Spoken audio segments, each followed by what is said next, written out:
Всем привет, ребята! Итак, мы на экскурсии по Абу-Даби. Первый наш пункт – это мечеть Шейха Зайеда. Мы уже прошли внутрь на территорию. И вот здесь вот выдали вот такие вот костюмы для девушек, чтобы были покрыты полностью кисти рук, а также ноги.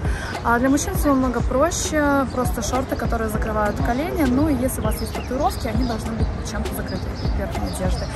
В общем, нам дали свободное время, сказали, изучайте все сами, поэтому я не знаю, в экскурсию это как... В общем, что увидите, то и ваши можете снимать. Ребятки, лично у меня заметки на полях. Старайтесь все экскурсии на первые дни. У нас уже 5-й день отдыха начался. И мы просто... В автобусе проспали. Да, просто проспали в автобусе, потому что нас уже рубило так. Мужчин ограничений гораздо меньше. Во-первых, к 9 уже нужно было идти на трансфер. Ну, вот такие вот дела. Так что вы на экскурсии, мы прослушали. Сказали, ваш вот такой вырез не подходит для мечети. Вот Танюша дали вот такую штуку. Да, это... Ой, все подходит. Так я говорю, ой, все подходит, классно. А тут такой вырез такой. Одежда должна быть. В принципе, вот к чему я говорю, вроде бы в пол надела, но вырез до колена все равно не подходит. К мужчинам же меньше правил.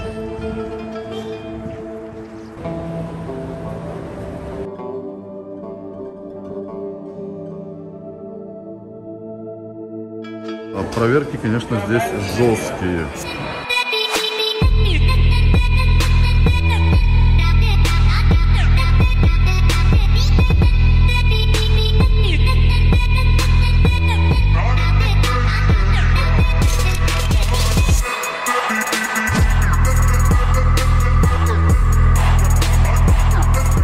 Где-то минут 15, да, мы с тобой шли, чтобы сюда добраться по разным эскалаторам. Народу тьма. И смотрите, вы по этому коридору поворачиваете налево, потом направо, то есть получается буква П.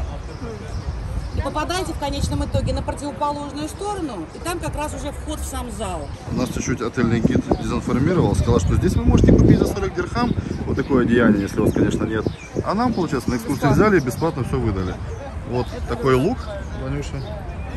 Да-да-да, и нужно обязательно прятать волосы, но здесь такой ветер, что их не спрячешь. Да. Так что пойдем разведывать. В общем, тут даже за фонтан не зайдешь, не поснимаешь. Хотел за фонтан зайти, но здесь направляют сразу же налево. Да, здесь, кстати, вообще все очень просто. Вас везде все направляют и быстрее, чтобы вы скорее вышли к выходу и ушли отсюда. Но практически никуда не пускают, то есть вот так издалека посмотреть. Да, ну посмотрим, как будет все внутри.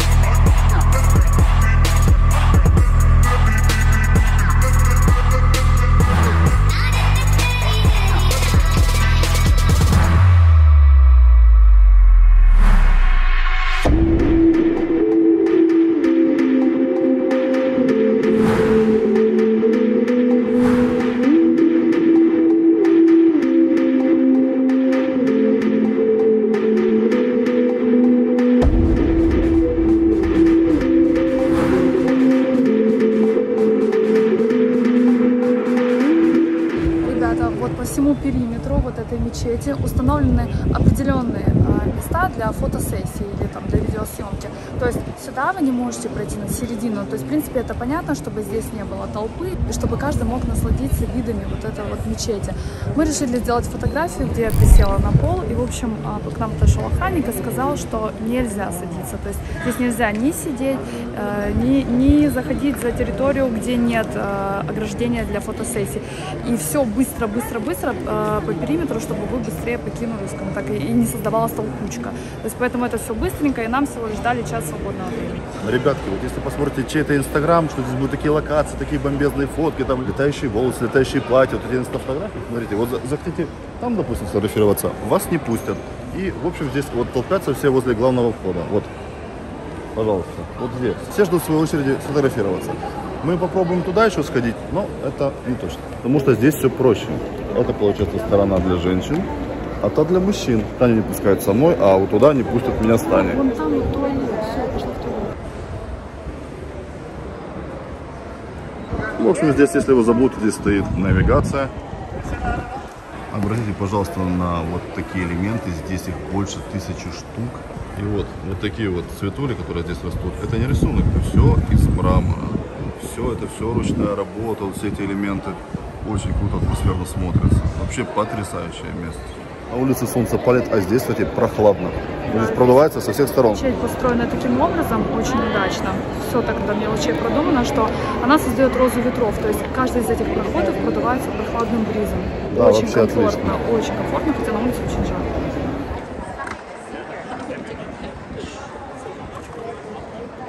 Ребята, мы находимся в основном зале для молитвы. И вот такая вот прекрасная огромная люстра, которая освещает это помещение, она из оптоволокна. Через солнечные лучи попадает свет, и вот так она красиво освещает помещение.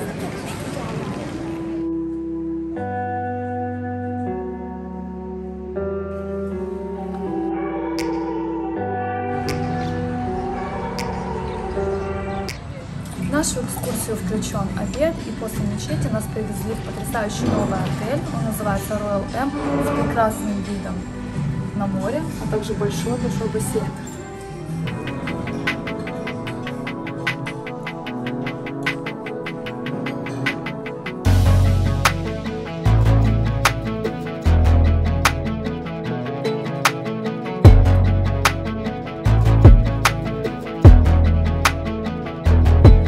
Вот, ребятки, отельчик здесь. Royal M называется. Вот, бассейная зона. Это мы прям вышли, получается, из столовой. Ну, точнее, основного ресторана. У нас проходит обед. Вообще здесь на самом деле обалденно. Вот выходишь, здесь вообще отличный вид на Персидский залив. Такая вода такая прям бирюзовая, вообще класс. Здесь на террасе с Танюшей уселись. Надеюсь, нас никто не прогонит. Обеденный пакет входит вода. Сказать, что можно купить кофе, чай и прочее за свои кровные. Вот я придумал, сделал такой именно детокс нам коктейль. Да, кстати, кормят хорошо, выбор хороший, такой все прям по-домашнему. Вид потрясающий. Но если честно, то можно поискать отели прям вообще крутые, с лучшим видом, да? Отель не крутой считается? Ну, по территории мы еще не ходили, но, допустим, наш отель в Дубае мне нравится больше. Не, ну понятно. Ну, такой... Хотя он по своей территории меньше. Но нам сказали, что это будет в 5-звездочном отеле. У нас обед. Да, так это и есть 5-звездочный. Ну вот, а у нас 4. И видишь, тебе 4 нравится больше. Да. Я тебе про это говорю. Мы приехали еще на одну не менее из прекрасных локаций. Это Каср Аль-Ватан, президентский дворец. Это главный офис президента из всех 7 Эмиратов. Это нежилой комплекс, здесь проводят только саммиты, а также встречи. Территория огромная, густо усажена тропической зеленью, много вот таких вот бассейнов с фонтанами, там какие-то красивые инсталляции, в общем, уже не терпится посмотреть.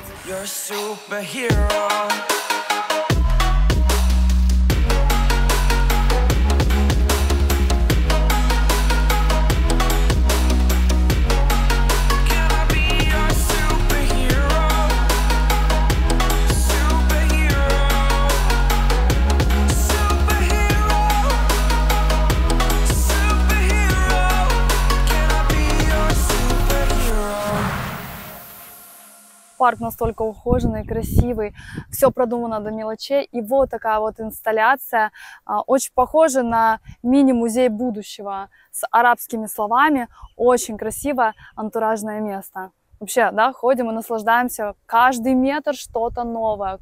Здесь вообще такое количество растений, очень сильно отличается Абу-Даби от Дубая. Действительно, здесь и климат мягче. И, кстати, на территории Абу-Даби живет самое большое количество коренных арабов, 700 тысяч. То есть они считают, что Абу-Даби это именно их дом. Кстати, коренные арабы живут не в высотках, не в квартирах. То есть они считают это неправильно и плохо для энергетики. У них свои виллы.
комнате для переговоров мы наблюдаем вот такие люстры нового поколения с шумоподавляющим эффектом. И даже когда вы ведете переговоры, вы друг другу не мешаете. То есть люстры поглощают весь ненужный шум.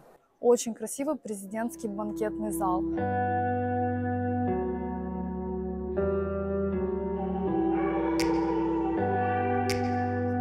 В президентском дворце очень много комнат, посвященных развитию, науке, медицине, а также искусству. Очень интересно. Вот потрясающая библиотека, но много комнат закрыто, которые там они проводят аудиенции, переговоры и прочее.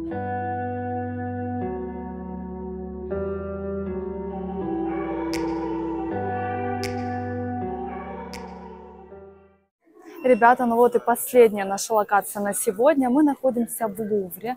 Его создал архитектор Жан Нувель под личным патронажем самого Лувра во Франции. Вот это мини-макет. Рядом с макетом висит экран, по которому можно наблюдать, как строился данный Лувр. При входе будет висеть таблон, по которому вы можете отсканировать QR-код, и там будет у вас вся программа на русском языке, либо установить приложение.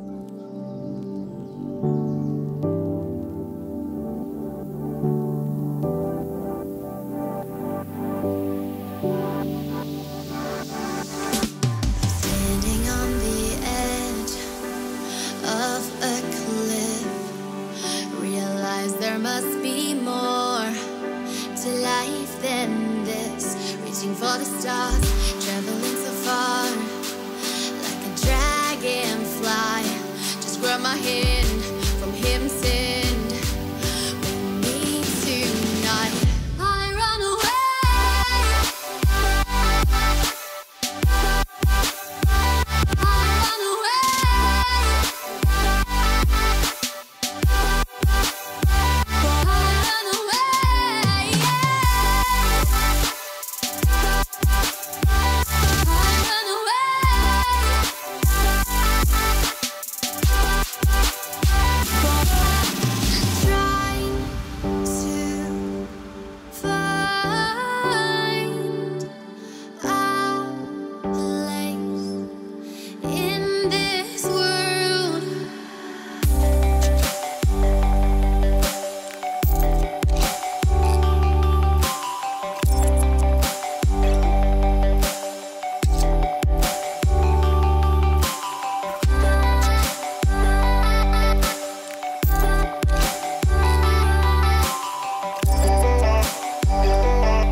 Ксюшей сели на гольф-кар и нас довезут до стоянки нашего автобуса, да, получается?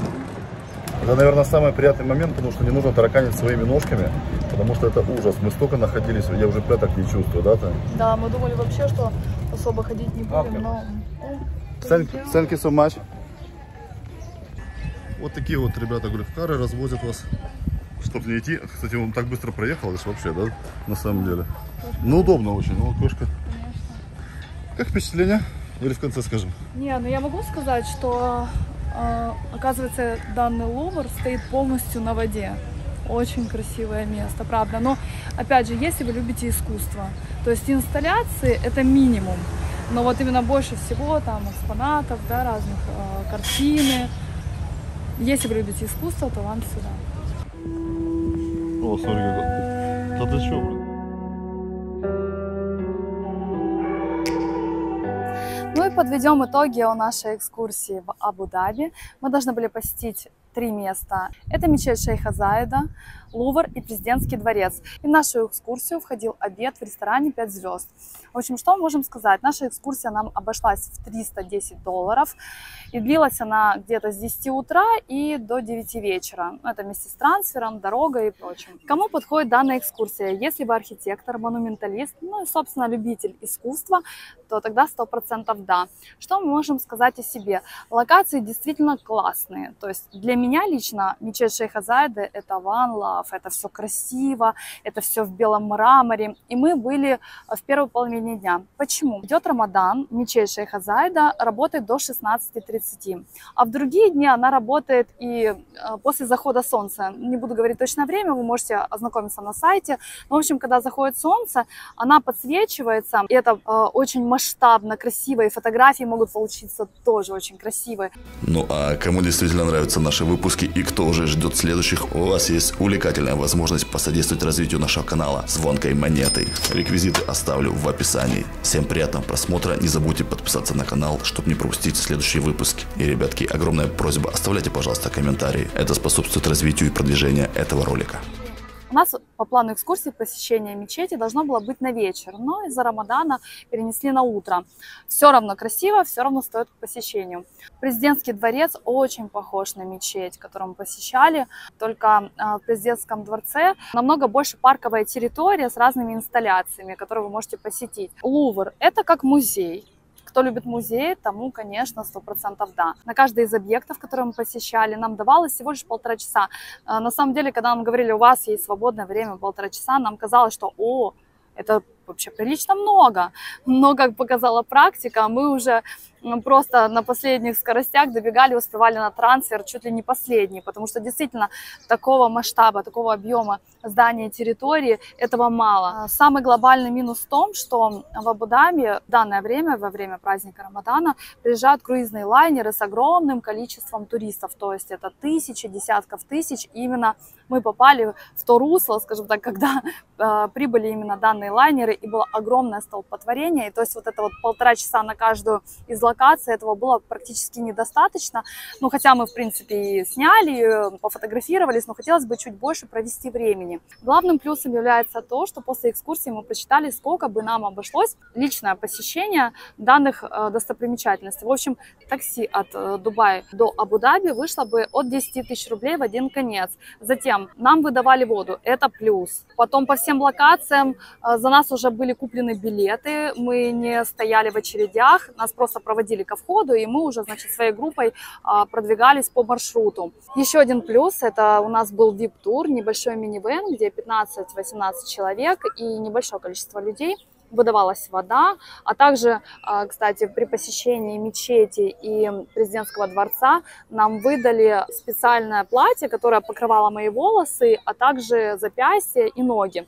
И это было абсолютно бесплатно, это входило в стоимость экскурсии. Если вы будете самостоятельно перемещаться, то вам потребуется вот именно спрятать волосы, если вы девушка, полностью запястья и ноги. Это будет дополнительно, вы должны будете себе приобрести данное платье. А так мы считаем, что нам действительно повезло, экскурсия масштабная, но действительно очень мало времени на каждую локацию. Но мне кажется, в принципе, вот так вот, если образно сделать свое мнение об Абу-Даби, как о культурной столице, тоже как-никак она культурная столица, то нам очень понравилось. Но если сравнивая экскурсию по Абу-Даби и нашу прошлогоднюю по Дубаю, кому будет интересно, можете зайти в наш плейлист «Подборка видео по Дубаю». Там вообще собраны все видео обзорных экскурсий. Нам понравилось, конечно, меньше в Абу-Даби, чем в Дубае, но может быть потому, что мы еще не посетили пляжную зону. Абу-Даби – это вытянутый город, и мне кажется, это будет очень интересно посмотреть вот эту вот пляжную зону, а также там есть падающие башни и много-много разных достопримечательностей. В общем, мы пока что посетили 3,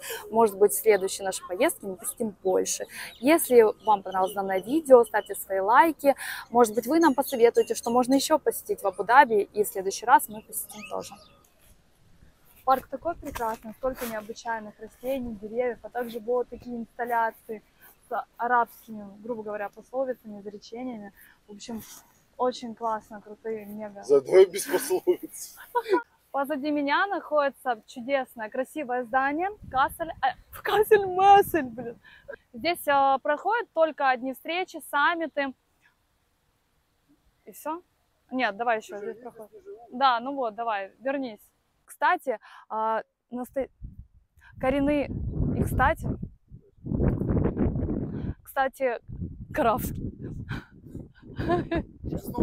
Подожди. Сейчас, тихо. Кстати, коренные арабы живут не в высотках, не в квартирах, то есть они считают это неправильно и плохо для энергетики. У них свои виллы, то есть когда каждый коренной араб, каждый коренной житель достигает возраста, каждый коренной житель. Сейчас, подожди. Да не блеем. Каждый коренной житель, достигающий 21 года, получает от государства, скажем так, помощь, подарок, это дом. То есть, как сказать, что они живут в виллах, блядь? Хорошо. Так считают. Давай. Кстати, коренные арабы, они не живут в высотках, да? Нет, блядь! А, кстати, коренные арабы не живут в высотках, не живут в квартирах, а живут. Сейчас. К слову, коренные арабы не живут в высотках. Все правильно, да? Можно сказать, больше предпочитают виллы, чем высотки. А, кстати, коренные арабы не живут в высотках, они предпочитают виллы и строят их не больше 3 этажей, потому что деревья не вырастают выше 2 этажа. И в Абу-Даби самое большее... Да нет, ну это ж не показатель, блин, что деревья не вырастают. Ну ты мне сам сказал! Я сказал просто, чтобы ты дополнила, блин. Так я и дополнила. Я так хорошо сказала все, зачем это переснимать?